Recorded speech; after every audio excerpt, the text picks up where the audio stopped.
We're here in Wellington, and I just had the opportunity to speak with John Madden, FEI first Vice President and Chair of the Jumping Committee. John was kind enough to take the time to speak with me today about two topics that have arisen this week that have caused quite a lot of controversy. On the one hand, we have the new GCT-GCL invite system, and on the other hand, we have a proposal, and it is just a proposal, on entry fee harmonization. I hope you enjoy our talk.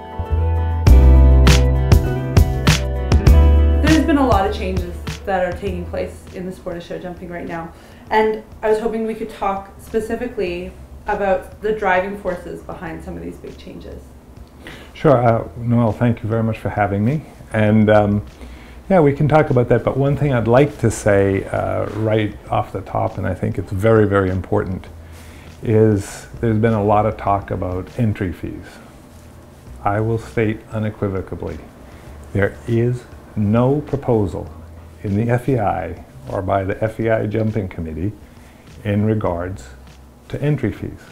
I'll repeat it. There is no proposal regarding entry fees by the FEI or the FEI Jumping Committee. Now, there is a proposal from the Alliance of Jumping Organizers.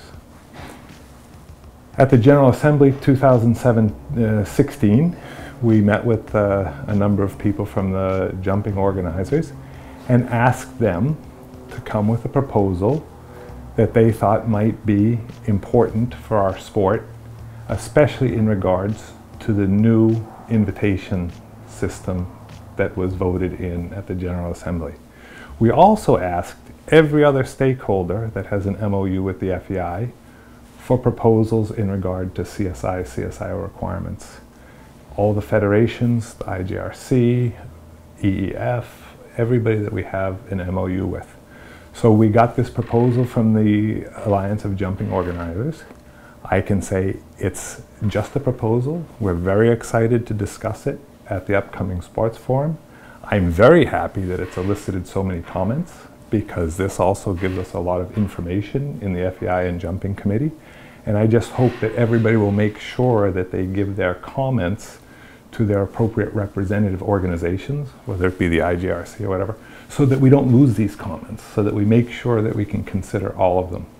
The FEI has approved a new invitation system for the Global Champions Tour events that relate to the Global Champions League competition. The new invitation format now allows for 60% of the invitations to be under the control of the horse show event. Do you think this establishes a precedent that other shows will want to emulate? Well, the first thing is the team concept, other than the Nations Cup, is not a new thing. We had it over 20 years ago with the Riders Tour. So that's not a new thing. On the other hand, there are a lot of new initiatives that have been done by the GCT, GCL. The GCT and GCL right now follow all FEI rules and statutes. Many series have special invitation rules. The World Cup has special invitation rules. Nations Cup have different invitation rules. And I think that the only way you can really look at this is to look at the invitation rules and the rules for the GCL and GCT in entirety. And I'm very happy to say that for the first 3 events of the GCT, the top 30 riders have been invited to participate. So it's a very complicated invitation system, and to say that 60% is in the control of the organizer is not exactly true, because the different groups that get invited are all interrelated. And the fact of the matter is the top 30 riders have been invited to each of the first 3 events.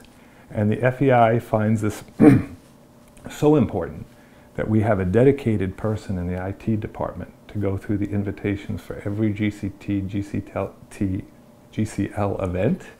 And that person is directly under the supervision of President Ingmar de Vos, so that we can make sure that this complicated system is carried out properly.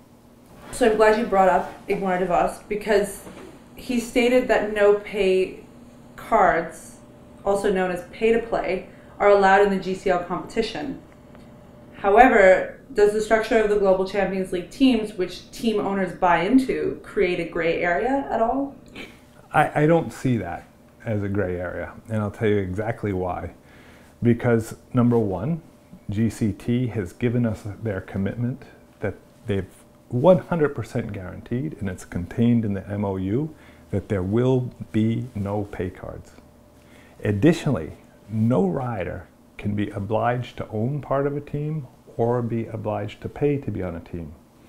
Now, these are very clear rules. The gray area may come in the fact that should the FEI be involved in what a rider or any other person invests in. So investing in the equity of a team is probably not the business of the FEI. That probably is the business of each individual person. But one must really look at it in its entirety and also understand that if one chooses to invest in a team, they get all the rights and privileges of ownership as well. So that's a separate issue from the rider.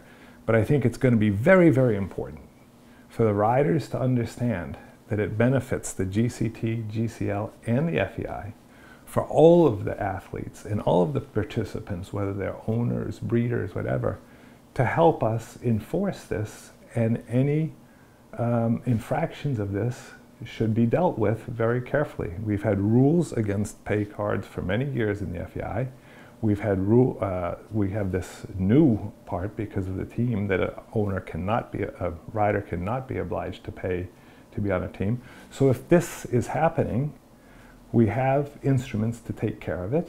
And I believe the GCT and the GCL also want to be made aware if this is happening, because if there are team owners that are doing things in an improper way, we need to know about it so we can enforce the rules.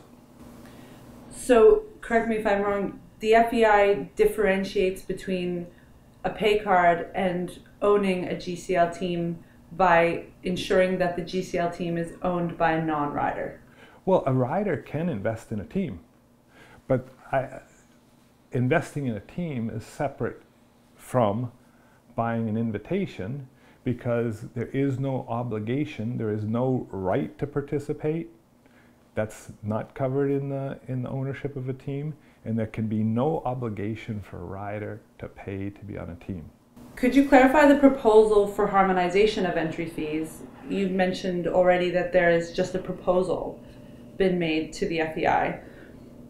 The EEF predicts that if this change were to be made, the fees of 2, 3, 4, and 5-star level will increase dramatically over 5 years, making an expensive sport even more expensive.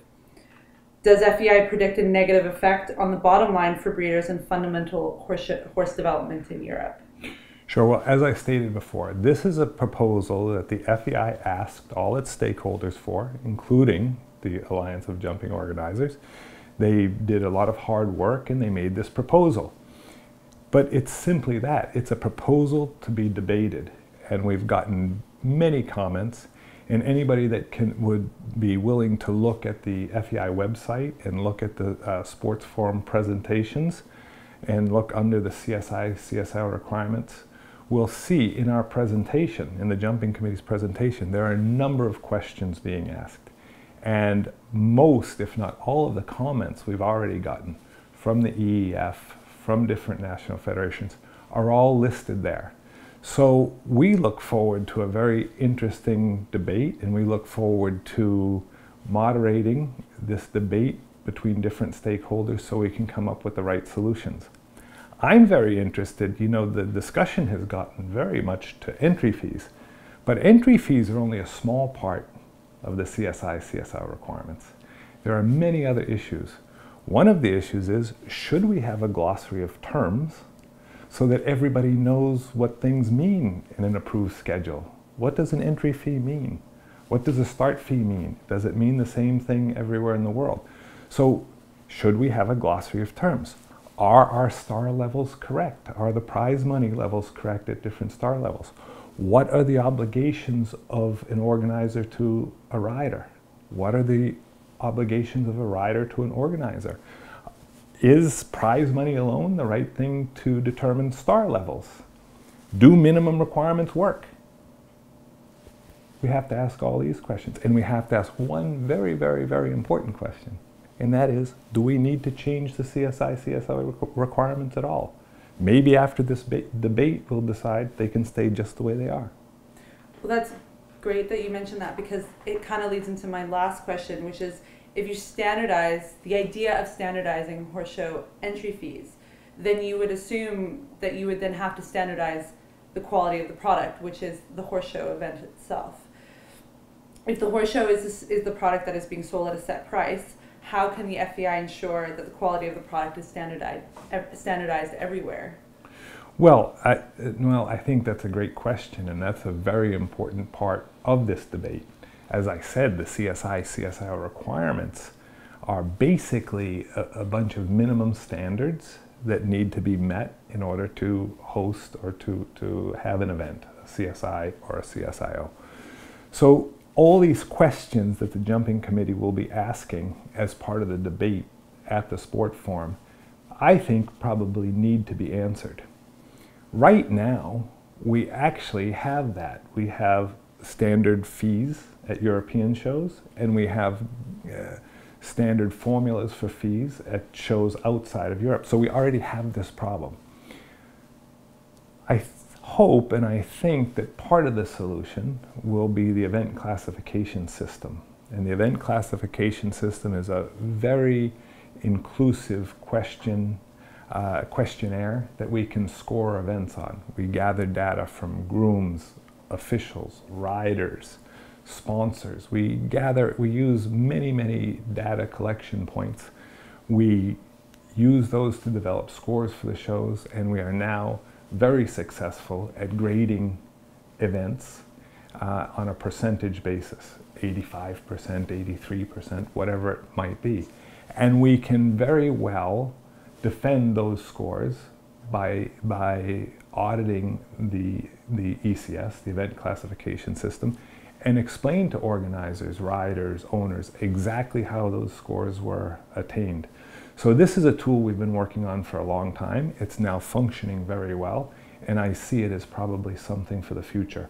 But that problem of keeping quality is the very essence of why we feel like we need to look at the CSI/CSIO requirements.